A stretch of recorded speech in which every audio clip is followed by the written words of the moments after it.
Good morning DXM. Network marketing या इंडस्ट्रीमध्ये काम करत असताना आज मला 4 ते 5 वर्ष होऊन गेले. या 4 ते 5 वर्षांमध्ये मी अनेक तरुणांना नेटवर्क मार्केटिंगमध्ये जॉईन केलं आणि कित्येक तरुणांना नेटवर्क मार्केटिंगमध्ये आणण्याचा माझा प्रयत्न आजही चालू आहे. पण हे काम करत असताना माझ्या असं निदर्शनास आलं की कित्येक तरुण आज मी नेटवर्क मार्केटिंगमध्ये जॉईन केले खरं, पण त्या तरुणांना साधा एक चहा सुद्धा विकता येत नाही आमच्या पोरांना. तर याचा अर्थ असा नाही की या मुलांना बिझनेस करता येत नाही किंवा बिझनेस करू शकत नाहीत. तर याचं मूळ कारण असं आहे की महाराष्ट्र सारख्या प्रगत राज्यामध्ये आजही 7 तारखेला वेळेवरती पगार होतो. मी बऱ्याच गोष्टी शोधण्याचा प्रयत्न केला की का आपल्या महाराष्ट्रातला तरुण नेटवर्क मार्केटिंग इंडस्ट्रीमध्ये का कमी पडतोय, कुठे चुकतोय. तर सगळ्या गोष्टींचा विचार केल्यानंतर, सारासार विचार केल्यानंतर असं लक्षात आलं की महाराष्ट्रामध्ये अजूनही तशी परिस्थिती नाही की 7 तारखेला वेळेवरती पगार मिळत नाही. खरं तर म्हणलं ही गोष्ट चांगली म्हणायला हरकत नाही, पण एक बिझनेस माइंडच्या दृष्टीने जर विचार केला तर ही गोष्ट आपल्या तरुणांसाठी दीर्घकालीन मदत करेल असं वाटत नाही. 7 तारखेला वेळेवर पगार मिळत असल्यामुळे आमच्या तरुणांना वाटतच नाही की आपण काहीतरी केलं पाहिजे, काहीतरी वेगळा आपण उत्पन्न सोर्स निर्माण केला पाहिजे. आज कॉम्पिटिशन एवढी वाढत चाललेली आहे. एकाच डिग्रीचे हजारो तरुण दरवर्षी पासआउट होतात आणि त्यातल्या त्यात पुण्या मुंबई सारख्या शहरांवरती अख्ख्या देशाचं लक्ष आहे. अख्ख्या देशभरातून तरुण मंडळी आज पुण्या मुंबई सारख्या राज्यामध्ये येत आहेत जॉब करण्यासाठी. विचार करा, आज एकाच प्रकारची डिग्री घेऊन महाराष्ट्रातलेच हजारो तरुण, परत बाहेरनं येणारे लाखो तरुण, एवढी मोठी कॉम्पिटिशन मध्ये भविष्यामध्ये आपल्याला पाहिजे तेवढा पगार मिळेल का. त्यातली दुसरी गोष्ट अशी निदर्शनास आली ती म्हणजे वडिलोपार्जित संपत्ती. आज आमच्या तरुणांच्या आईवडिलांनी एवढं काही त्यांच्यासाठी करून ठेवलेलं आहे. घर बांधून ठेवलेलं आहे, जमिनी घेऊन ठेवलेल्या आहेत, बँक बॅलन्स वाढवून ठेवलेला आहे. त्यामुळं आजच्या तरुणाला काही करण्याची गरजच वाटत नाही. अहो, पण ती वडिलोपार्जित संपत्ती आहे. उद्या तुमची आयडेंटिटी काय, तुम्ही काय निर्माण केलं. वडिलोपार्जित संपत्ती जरी असली तर ती किती काळ टिकणार आहे. अशा आई वडिलांना माझी कळकळीची विनंती आहे, तुमच्या संपत्तीचा 1% सुद्धा वाटा आपल्या मुलांना देऊ नका. जर तुम्ही हा नियम जर पाळला तरच तुमची मुलं काहीतरी आयुष्यामध्ये घडतील. सगळ्याच गोष्टी जर तुम्ही त्यांना आयते दिल्या तर ही मुलं आयुष्यात काहीही करणार नाहीत.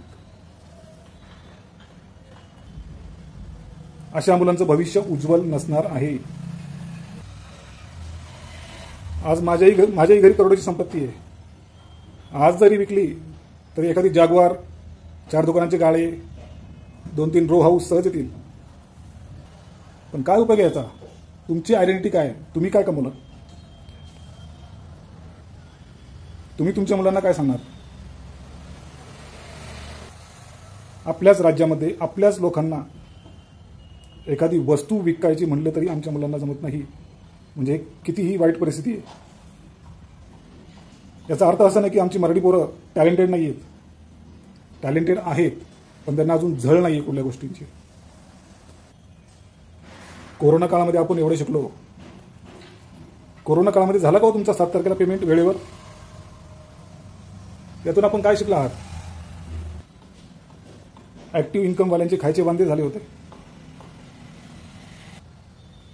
म्हणून स्वतःचं नेटवर्क असणं ही काळाची गरज आहे.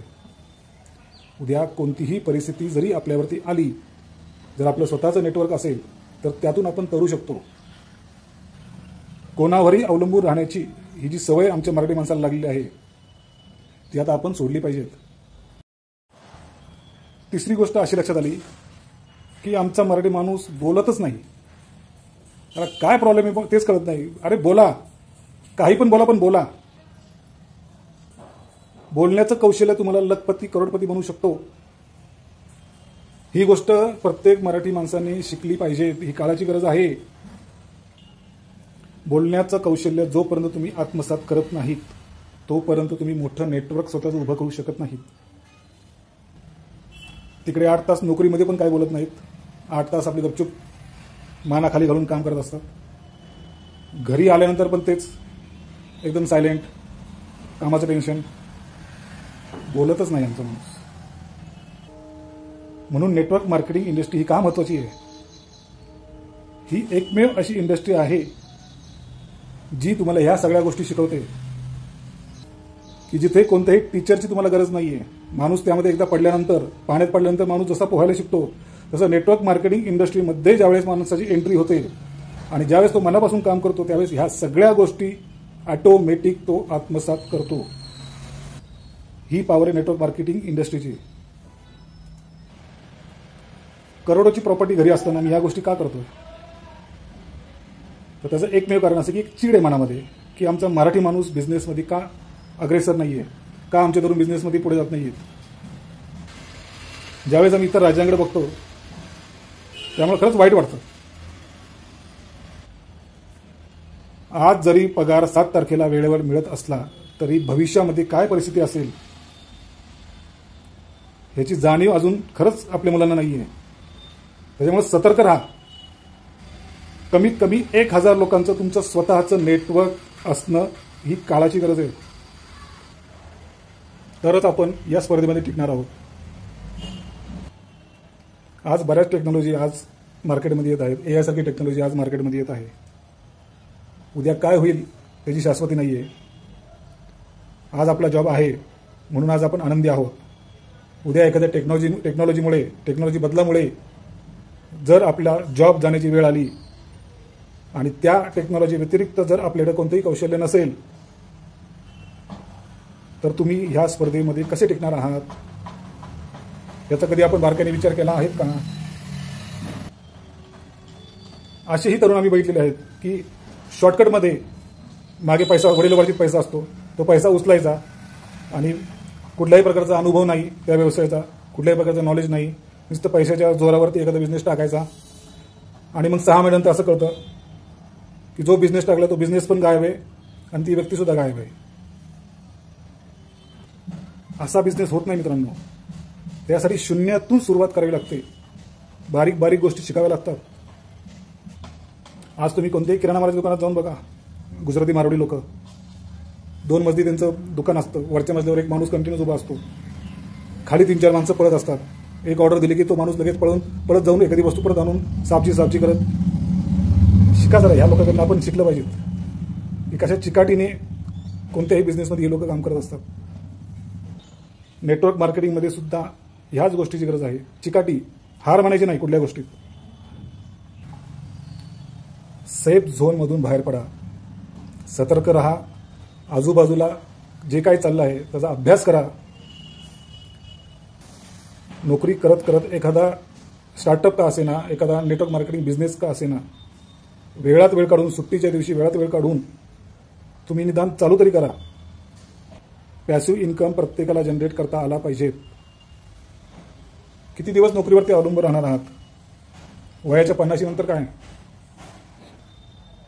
वयाच्या 50 नंतर 1-1.5 लाख रुपये पगार घेण्यासाठी आज जेवढी तुम्ही धावपळ करताय त्या वयामध्ये तुम्ही ती धावपळ करू शकणार आहात का? आणि जर करू शकणार नसाल तर कोणता मालक तुम्हाला 1 ते 1.5 लाख रुपये पगार देईल? म्हणून त्याची तयारी आतापासूनच करा. आज आई वडिलांनी बोट धरून तुम्हाला इथपर्यंत आणलेलं आहे.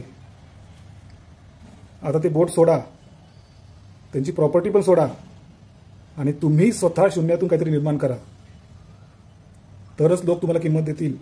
भविष्यामध्ये तुमचा मान सन्मान करतील, चार चौघांमध्ये तुमचं नाव काढतील. खरंच या मुलाने शून्यातून काहीतरी स्वतः उभं केलं.